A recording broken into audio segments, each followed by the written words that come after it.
तो hello everybody, welcome to chemical Dada. हम आ चुके हैं अपने MS1 सीरीज की एक और वीडियो के साथ। तो ये होने वाला है अपने सीरीज का 7th वीडियो, जहां हम कंटिन्यू करने वाले हैं एज यूजुअल GOC लेवल 1 के मोस्ट इंपॉर्टेंट क्वेश्चंस। हम इसके पहले 1 से 6 वीडियोस बना चुके हैं जहां we have discuss 1 to 30 questions. In this video we are going to carry on with the 31st question. And तो चलो, I like ask you guys to please like share और सब्सक्राइब। भी करना है कर दो यार। Share the video as much as you can. And thanks for all the support that you have shown so far to chemical Dada. तो चलो फिर, without wasting much time, let's get started. और हाँ, अपना पेन और पेपर साथ में रखना so that you guys can work the things out alongside with me. चलो स्टार्ट करते हैं विद क्वेश्चन नंबर 31। चलो, इजी इजी है क्वेश्चन तुम्हारा। Decreasing order of acidic strength पूछा है ना। चलो, तो जैसे कि मैं हर बार बोलता हूँ, पहले देखेंगे कॉन्सेप्ट को, फिर सॉल्व करेंगे क्वेश्चन को। कॉन्सेप्ट समझना इज मोर इम्पोर्टेंट। एसिड है HA, उसको तोड़ दो, H+A-। मैं हर बार बोलता हूँ सेम चीज। इस चीज को बोलते हैं conjugate based. Discuss this thing in great detail in the previous videos. तो those who have not seen them and have come directly to number 7th video, so guys, please go and check those out as well. So this is species A- is the conjugate base। और conjugate base तुम्हारा जितना stable बनेगा, conjugate base तुम्हारा जितना stable बनेगा, ये HA का acidity उतना बढ़ेगा। ठीक है ना। तो अभी हम क्या करेंगे, हम एक स्पीसीज को उठाएंगे और हर एक के कॉन्जुगेट बेस को बनाएंगे। जल्द जाके देख लो, ये वाला मॉलिक्यूल देख लो। ये वाला molecule, this hydrogen if you remove, what do get. तो तुम इसको निकाल दोगे और तुम्हारा कॉन्जुगेट बेस कुछ ऐसा बनेगा। वाई को देख लेते हैं। ये वाला हाइड्रोजन निकाल के फेंको, 7 नंबर रिंग बना है तुम्हारा।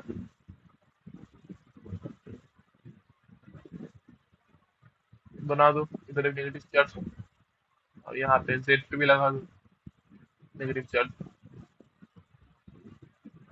और हाँ, ऑर्गेनिक में दोस्तों, हमेशा अपने मॉलिक्यूल पे ऐसे खुल के लिखना। ठीक है ना। जैसे कि मैं बोलता हूँ कि ऑर्गेनिक पढ़ने के लिए need only one thing, a pair of good eyes. तो मॉलिक्यूल पे अगर खुल के लिख पाओगे, देख पाओगे, तो ऑर्गेनिक कर पाओगे, वरना यार like this not going to that easy for you guys. चलो देखते हैं। ये जो मॉलिक्यूल है, ये मॉलिक्यूल है तुम्हारा एरोमेटिक। ये मॉलिक्यूल है एरोमेटिक। एरोमेटिक मॉलिक्यूल यानी स्टेबल, वेरी स्टेबल। स्टेबल से नहीं, वेरी वेरी स्टेबल। स्टेबल वो भी वेरी। क्योंकि देखो, ये जो सिस्टम है, ये है तुम्हारा पूरा प्लेनर सिस्टम है। ये सिस्टम पूरा कॉन्जुगेटेड है। ठीक है ना। अभी इलेक्ट्रॉन भी काउंट कर लेते हैं। एक पाई वन में होता है 2 इलेक्ट्रॉन, यानी ये एक पाई वन, तो यहाँ 2 इलेक्ट्रॉन। ये एक पाई वन, यहाँ 2 इलेक्ट्रॉन। और नेगेटिव चार्ज मतलब 2 इलेक्ट्रॉन। मतलब इस सिस्टम में तुम्हारा बन गया कितना, तुम्हारा बन गया 6 पाई इलेक्ट्रॉन। यानी जिससे हम बोल सकते हैं 4n+2 पाई इलेक्ट्रॉन्स। इनको लगा दो 1। समझ में आया। चलो, वाई को देखते हैं। ये जो तुम्हारा मॉलिक्यूल है, ये भी प्लेनर है। ये मॉलिक्यूल भी कॉन्जुगेटेड है। एक बार इलेक्ट्रॉन काउंट करते चलो। इस काउंट इलेक्ट्रॉन काउंट, तब भी उसको कुछ पढ़ने पानी होगा। इस पाई वन के लिए 2 इलेक्ट्रॉन, इसके लिए 2 इलेक्ट्रॉन, इसके लिए 2 इलेक्ट्रॉन, और इस नेगेटिव चार्ज के लिए भी 2 इलेक्ट्रॉन। यानी तुम्हारा इलेक्ट्रॉन काउंट कितना हो रहा है दोस्त। और इलेक्ट्रॉन काउंट बन रहा है भाई 8 इलेक्ट्रॉन। अब समझ लेना, जब भी 8 इलेक्ट्रॉन बन जाए एक स्पीसीज में जो कि प्लेनर है, कॉन्जुगेटेड है और साइक्लिक है, तो उसको बोलते हैं एंटी एरोमेटिक। उसको बोलते हैं एंटी एरोमेटिक। यानी 4n पाई इलेक्ट्रॉन, एन को 2 लगा दो तो तुम्हारा 8 बन जाएगा। सॉरी। और जब भी तुम्हारा कोई भी स्पीसीज होता है एंटी एरोमेटिक, तो वो होता है वेरी अनस्टेबल। यानी ये तुम्हारा जो कॉन्जुगेट बेस बना वाई का, दैट इज वेरी अनस्टेबल। ठीक है ना। चलो, अब देखते हैं जेड को। तुम 100 जेड को लगा दो, मतलब लगभग सेम ही है। तो ये सिस्टम भी तुम्हारा हो गया एरोमेटिक, यानी बहुत ज्यादा स्टेबल। पर इस मॉलिक्यूल में एक चीज ज्यादा है। एक चीज ज्यादा है, वो है कि इस मॉलिक्यूल में एक Cl ग्रुप लगा हुआ है। यानी ये नेगेटिव चार्ज इधर कॉन्जुगेशन में जा पाएगा, यानी ऐसा कुछ बनेगा। यानी ऐसा कुछ बनेगा। यानी इस मॉलिक्यूल में तुम्हारा एरोमेटिक कैरेक्टर भी है और एक ही साथ में तुम्हारा मॉलिक्यूल कॉन्जुगेटेड भी है। एक ही साथ तुम्हारा मॉलिक्यूल कॉन्जुगेटेड भी है। यानी मॉलिक्यूल में there are two ways of stability, two ways of getting stabilise, two ways to get stabilise. समझ में आया? एक हो गया तुम्हारा एरोमेटिक, एक होता है तुम्हारा कॉन्जुगेशन। यानी ये जो तुम्हारा जेड मॉलिक्यूल है, जो तुम्हारा जो जेड का जो कॉन्जुगेट बेस है, that is the most stable conjugate base. यानी अगर तुम यहाँ पे कॉन्जुगेट बेस का स्टेबिलिटी का ऑर्डर लगाओ, सबसे ज्यादा होगा जेड, फिर आएगा एक्स, सबसे एंड में आएगा वाई। और अगर जेड एक्स और वाई बन गया तो फिर तुम्हारा एसिडिक ऑर्डर क्या बनेगा? वो भी कुछ सेम ही बनेगा। ये सबसे ज्यादा एसिडिक होगा तुम्हारा जेड, फिर होगा एक्स, कम होने वाला है वाई। यानी ये हो गया तुम्हारा जेड एक्स वाई, यानी ऑप्शन नंबर डी। समझ में आया? चलो अब देखते हैं नेक्स्ट क्वेश्चन नंबर 31 को। Which of the following options is the correct order of stabilities of the cations 1 2 3। चलो ये भी एक बहुत सिंपल क्वेश्चन है। कैटायन का स्टेबिलिटी करते हैं डिसाइड दो तरीके से। एक होता है नंबर ऑफ अल्फा हाइड्रोजन और दूसरा होता है रेजोनेंस। ठीक है, दूसरा होता है रेजोनेंस। समझ में आया? चलो अभी देखते हैं। रेजोनेंस यानी विद इलेक्ट्रॉन डोनेट, और अगर कोई इलेक्ट्रॉन डोनेटिंग ग्रुप हो गया था, और अगर कोई इलेक्ट्रॉन डोनेटिंग ग्रुप हो गया था, क्योंकि देख लो कार्बोकैटायन है यानी उसके ऊपर पॉजिटिव चार्ज है। और जैसा कि मैं हर बार बोलता हूँ, कोई भी चार्ज ले लो, पॉजिटिव ले लो नेगेटिव ले लो, कुछ भी ले लो, वो हमेशा अनस्टेबल ही होता है। तो तुम्हारा काम होता है उसको स्टेबलाइज करने के लिए तुम्हें उस चार्ज को घटाना पड़ेगा एज मच एज पॉसिबल। अभी पॉजिटिव चार्ज को घटाने के लिए तुमको वहां क्या देना पड़ेगा? If a species has got positive charge, तो उसको स्टेबलाइज करने के लिए, उसको कम करने के लिए you need to push electrons into it, you need to push electrons into it. अभी इलेक्ट्रॉन कौन पुश कर सकता है? इलेक्ट्रॉन प्रोटीन ग्रुप पुश करेगा, डोनेट करेगा तो इलेक्ट्रॉन पुश करेगा। समझ में आया? तो कार्बोकैटायन को स्टेबलाइज करने के लिए there are three ways: alpha hydrogen, resonance, और कोई इलेक्ट्रॉन प्रोटीन ग्रुप बगल में आ गया तो। चलो देखते हैं एक बार भी नंबर 1 वाले मॉलिक्यूल को। इसको बोलते हैं बेंजाइल कार्बोकैटायन, क्योंकि बेंजीन के साथ लगा तो बेंजाइल कार्बोकैटायन। कुछ मतलब खास नाम से रखा नहीं है वैसे। चलो देखिए अभी देखते हैं क्या होता है। ये जो मॉलिक्यूल है, दिस इज रेजोनेंस स्टेबलाइज। मतलब इसका तुम रेजोनेंस स्ट्रक्चर बनाओगे तो कुछ ऐसा बनेगा। समझ में आया? समझ में आया? यानी ये कार्बोकैटायन तुम्हारा दोस्त स्टेबल है, नंबर 1 से स्टेबल है, क्योंकि ये कॉन्जुगेशन में आ रहा है, रेजोनेंस में आ रहा है। और एक चीज याद रखना, ये जो ऑर्डर है ना, ये जो ऑर्डर है ना, सब सबका बाप होता है रेजोनेंस, सबका बाप होता है रेजोनेंस, फिर आता है अल्फा हाइड्रोजन। ठीक है ना? सबका बाप होता है resonance. The most important factor of organic chemistry in this case, मतलब in your entire JEE syllabus will be, और NEET syllabus will be resonance. समझ में आया? चलो और नंबर 2 को देखते हैं एक बार। CH2 डबल बॉन्ड CH, फिर CH2, फिर CH कार्बोकैटायन, फिर CH2। इस मॉलिक्यूल की एक बार देखो, ये है अपना कार्बोकैटायन, उसका बगल वाला जो कार्बन है उसको बोलते हैं अल्फा कार्बन। ये है तुम्हारा अल्फा कार्बन। अभी अल्फा कार्बन में कितना हाइड्रोजन है? यहाँ पे 2, यहाँ पे 3, यानी तुम्हारा अल्फा हाइड्रोजन है इधर पे 5। समझ में आया? And there is no resonance as we can see, क्योंकि देखो ये डबल बॉन्ड इधर आएगा नहीं, क्योंकि बीच में ये sp3 है, क्योंकि बीच में ये sp3 है, तो डबल बॉन्ड तो इधर आएगा नहीं रिप्लेस करने के लिए। समझ में आया? अभी ड्रॉ करते हैं चलो अपना नंबर 3 मॉलिक्यूल को।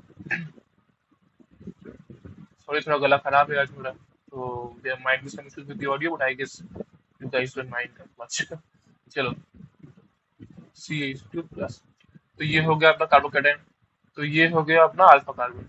अभी देख के बता, अल्फा कार्बन में कितना हाइड्रोजन है? अल्फा कार्बन में अल्फा हाइड्रोजन कितना है? कोई कुछ बोलेगा तो मार खाएगा, अल्फा हाइड्रोजन 0 है, क्योंकि यहाँ अल्फा कार्बन में कोई हाइड्रोजन है ही नहीं। ये अल्फा कार्बन के साथ उल्टा, ये है तुम्हारा बीटा कार्बन, ये है तुम्हारा बीटा कार्बन, ये तुम्हारा बीटा कार्बन। लेकिन बीटा कार्बन से तुम्हारा कोई लेना देना नहीं है। तुम्हारा लेना देना जो भी है किसके साथ है? अल्फा का, अल्फा के साथ है। अल्फा हाइड्रोजन और अल्फा कार्बन के साथ है। तो यहाँ पे अल्फा कार्बन पे कितना हाइड्रोजन है, 0 है। तो कौन ज्यादा स्टेबल हुआ भाई, सबका सबका मालिक एक कौन, रेजोनेंस। उसके बाद आता है अल्फा हाइड्रोजन या फिर हाइपर कॉन्जुगेशन, अल्फा हाइड्रोजन या फिर हाइपर कॉन्जुगेशन वाला स्टेबिलिटी। समझ में आया?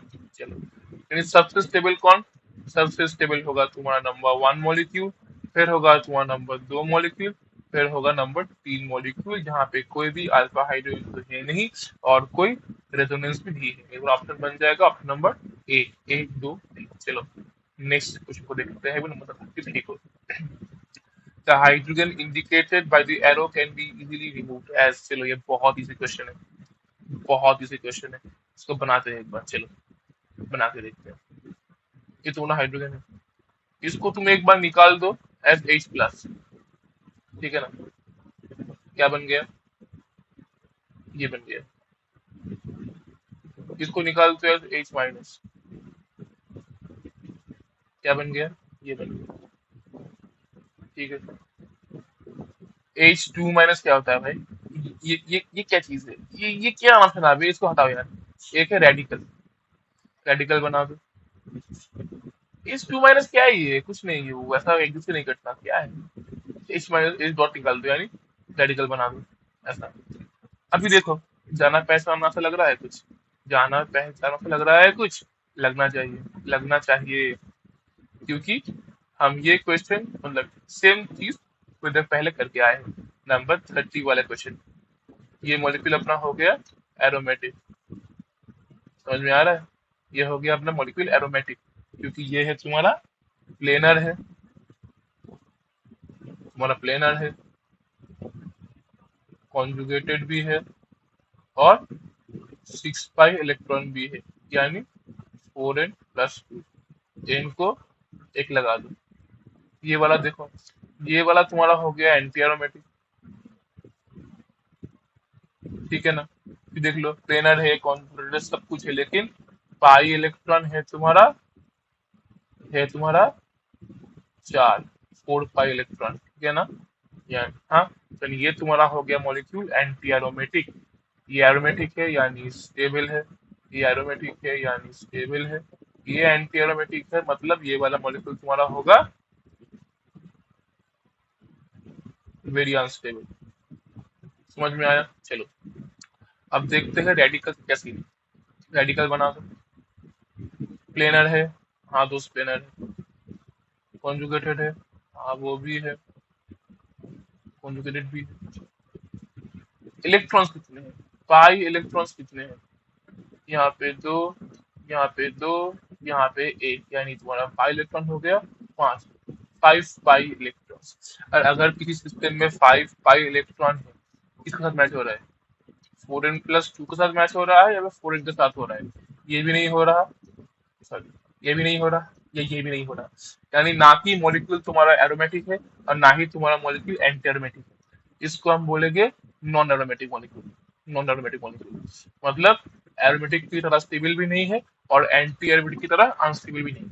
ये तुम्हारा रह जाएगा मतलब somewhere in the middle, like not as stable as aromatic or neither like as unstable as anti-aromatic. It lies somewhere in the middle of the entire course. समझ में आया?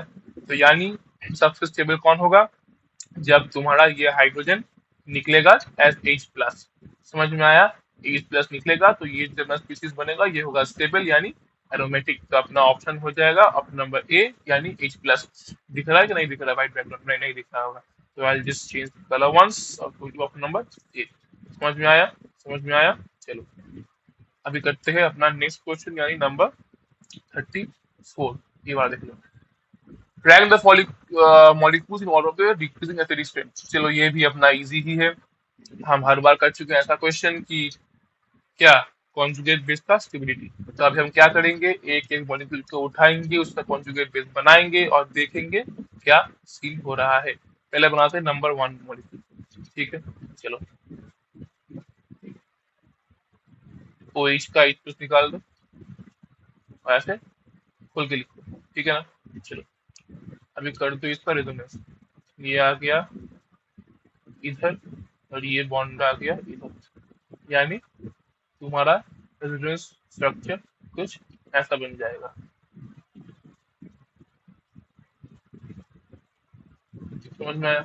अभी देखो, इस नेगेटिव चार्ज को इधर लाओ, इस बॉन्ड को इधर लाओ, इस बॉन्ड को ऊपर डाल दो, यानी तुम्हारा कुछ ऐसा बन जाएगा। समझ में आया? चलो, ये तो ठीक है, तुम्हारा नेगेटिव चार्ज जा रहा था कॉन्जुगेशन में। तो यहाँ पे जो सीन है, यहाँ पे जो सीन है, ये तुम्हारा NO2 ग्रुप है, not a part of conjugation, not a part of conjugation. ठीक है ना?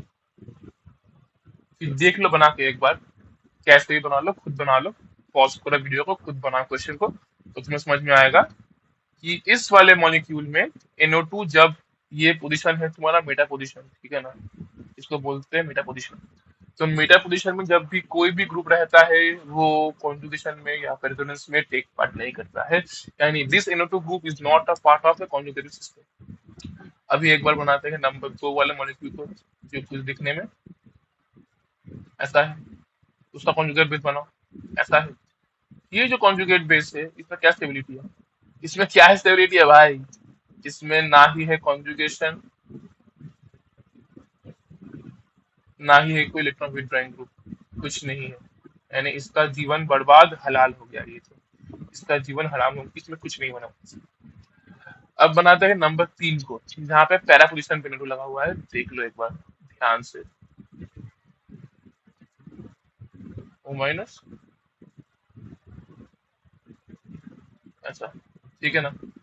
कर दो रेजोनेंस, इसको ला दो इधर, ये अब ये बॉन्ड चला आया इधर, तो ये बॉन्ड चला गया ऊपर। ठीक से ड्रॉ करना खुद से एक बार, तो समझ में आएगा और अच्छे तरीके से। ऐसा बना, ये पाई बॉन्ड आ गया नाइट्रोजन के ऊपर, यानी ऐसा कुछ बन जाएगा और ऐसा कुछ बन जाएगा। ठीक है ना?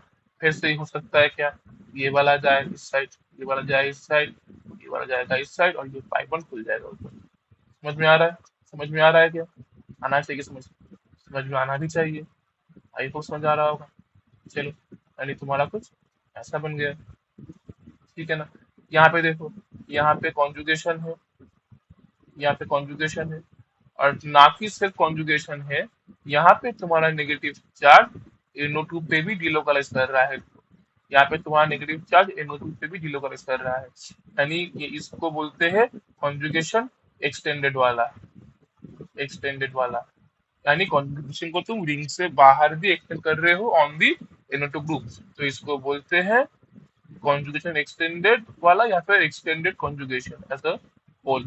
समझ में आया? तो यहाँ पे तुम्हारा जो NO2 ग्रुप है, वो भी पार्टिसिपेटिंग इन रेजोनेंस। ठीक है ना? ठीक है ना? चलो, अब देखो नंबर 4 को एक बार, जो है अपना सिंपल फिनॉल मॉलिक्यूल, जो कि है अपना सिंपल फिनॉल मॉलिक्यूल।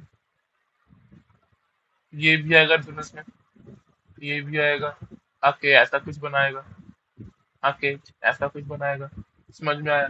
यहाँ पे देखो कॉन्जुगेशन है, यहाँ पे देखो कॉन्जुगेशन है, लेकिन कोई एक्सटेंडेड कॉन्जुगेशन यहाँ पे है नहीं, यहाँ पे कोई ग्रुप लगा ही नहीं है। अभी तुम बोलोगे कि फिर ऑप्शन ए मतलब 1 और 4 के भी डिफरेंस क्या है?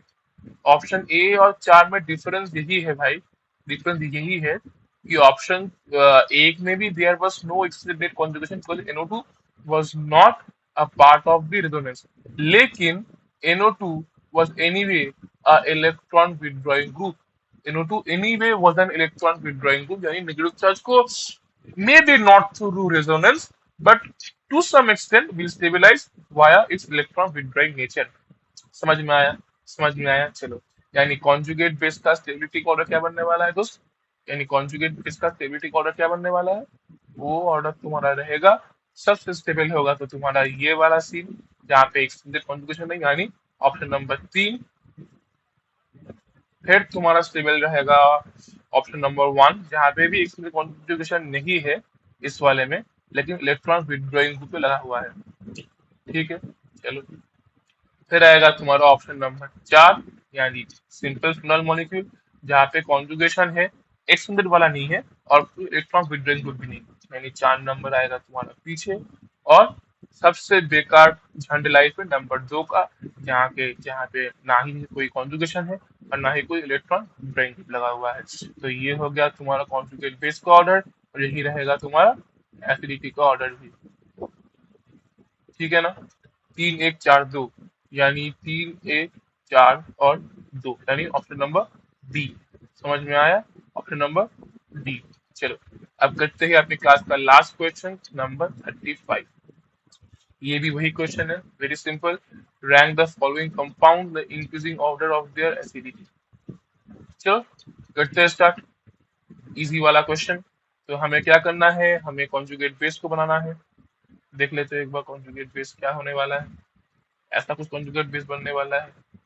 चारों तीनों पोजीशन में तीनों सीएल लगा दो। अभी देखो, यहाँ पे वही सीन होने वाला है जो हर बार होता है। यहाँ पे तुम्हारा O माइनस का नेगेटिव चार्ज रिंग पे डीलोकलाइज करेगा, रिंग पे डीलोकलाइज करेगा, ऐसे घूमता बनेगा तुम्हारा नेगेटिव चार्ज। ठीक है ना? यानी तुम्हारा कुछ ऐसा बन जाएगा, तुम्हारा ऐसा कुछ बन जाएगा। समझ में आया? समझ में आया? चलो, अभी ऑप्शन, लेकिन इस कंपाउंड में स्पेशल चीज क्या है?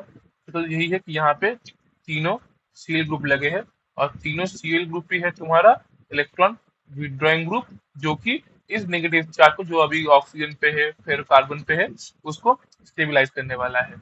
अभी देखते हैं नंबर बी का जो कॉन्जुगेट बेस है वो कैसा होने वाला है, उसका हुलिया कैसा होने वाला है। चलो,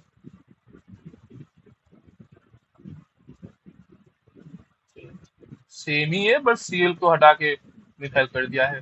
लगाओ रेजोनेंस, घुमाओ बॉन्ड को, घुमाओ बॉन्ड को, क्या बनने वाला है? बॉन्ड घुमाओ तो क्या बनने वाला है? वो तुम्हारा कुछ ऐसा बनेगा, वो तुम्हारा कुछ ऐसा बनेगा। चलो, ऐसा बनेगा। तो यहाँ पे देखो, यहाँ पे भी तुम्हारा ऑक्सीजन का चार्ज रिंग पे डिलोकलाइज कर रहा है, लेकिन डिफरेंस यही है कि यहाँ पे तुम्हारा जो मिथाइल ग्रुप यानी जो CH3 ग्रुप है, वो तुम्हारा इलेक्ट्रॉन डोनेटिंग ग्रुप है, डोनेटिंग ग्रुप है। यहाँ पे तुम्हारा Cl था electron withdrawing group, electron withdrawing group through not resonance, through minus I effect से वो इलेक्ट्रॉन को विड्रॉ कर रहा था, यानी it will stabilise stabilise the negative charge, यानी कॉन्जुगेट बेस को स्टेबल बनाएगा। यहाँ पे देखो इलेक्ट्रॉन डोनेटिंग ग्रुप है वाया प्लस आई इफेक्ट, यानी ये कॉन्जुगेट बेस को डिस्टेबलाइज कर देगा, कॉन्जुगेट बेस को ये डिस्टेबलाइज कर देगा। ठीक है ना? अब चलो, अब अपना लास्ट मॉलिक्यूल देखते हैं। अपना लास्ट मॉलिक्यूल देख लेते हैं एक बार, वो कैसा दिखता है।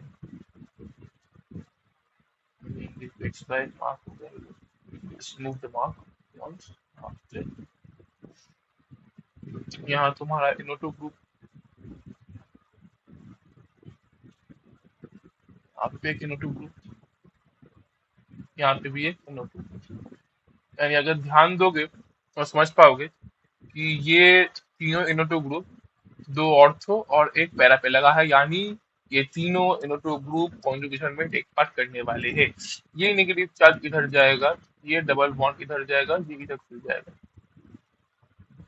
यानी ये दिखने में कुछ ऐसा होगा।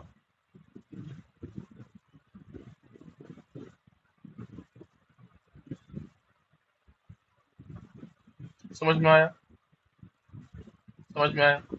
हाँ, इसको मैं जरा खोल के लिखता हूँ इस वाले को। चलो, तो मैं थोड़ा ऐसे खोल के लिखता हूँ तो अच्छे से मिल जाएगा। ठीक है, फिर क्या हो सकता है? फिर ये वाला नेगेटिव चार्ज इधर जाएगा, फिर ये वाला इधर जाएगा, ये डबल बॉन्ड इधर जाएगा, ये बॉन्ड खुल जाएगा, फिर तुम्हारा कुछ ऐसा सीन बनने वाला है। फिर तुम्हारा कुछ ऐसा सीन बनने वाला है। ठीक है ना?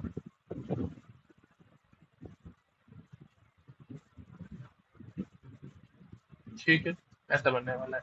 यानी यहाँ पे तुम्हारा O माइनस कॉन्जुगेशन में जा रहा है, जो कि बाकियों में भी जा रहा था, but the difference is the difference is यहाँ पे तुम्हारा एक एक्सटेंडेड कॉन्जुगेशन भी है, और वो एक नहीं, तीनों के साथ। इसके साथ हो चुका है, देख लिया है, ये भी देख लिया है, और इसके साथ भी होगा, वो खुद से करना है। And there is an extended conjugation, extended conjugation, यानी ये जो तुम्हारा कॉन्जुगेट बेस है, ये जो तुम्हारा कॉन्जुगेट बेस है, कॉन्जुगेट बेस वेरी स्टेबल। समझ में आया? यानी तुम्हारा कॉन्जुगेट बेस का स्टेबिलिटी का ऑर्डर क्या बन गया, तुम्हारा इधर बनाता हूं मैं। सबसे ज्यादा तुम्हारा कॉन्जुगेट बेस का स्टेबिलिटी का ऑर्डर बन गया नंबर 3, फिर नंबर 1, और सबसे लास्ट नंबर 2, जो कि तुम्हारा एसिडिटी का भी ऑर्डर बनेगा, यानी 3 1 2, मतलब ऑप्शन नंबर डी। वैसे दिखाई नहीं दे रहा है, कलर थोड़ा हल्का है, ऑप्शन नंबर डी। तो आई होप आप सबको ये वीडियो यूजफुल लगा होगा, कुछ हेल्प हुआ होगा इन 5 क्वेश्चंस में, जहाँ पे हम मेनली एसिड बेस के ऊपर डिस्कस कर चुके हैं। एसिडिक स्ट्रेंथ, बेसिक स्ट्रेंथ, मतलब not basic strength, acidic strength, कैसे कार्बोकेटाइन को स्टेबिलिटी काम करते हैं डिसाइड इस वाले में। फिर यहाँ पे हमने इलेक्ट्रॉन काउंटिंग भी थोड़ा बहुत सीखा है। तो आज के वीडियो में इतना ही, फिर मिलते हैं नेक्स्ट वीडियो के साथ, एम एस चौहान का। तो अब तक के लिए इतना ही दोस्तों, हैप्पी लर्निंग।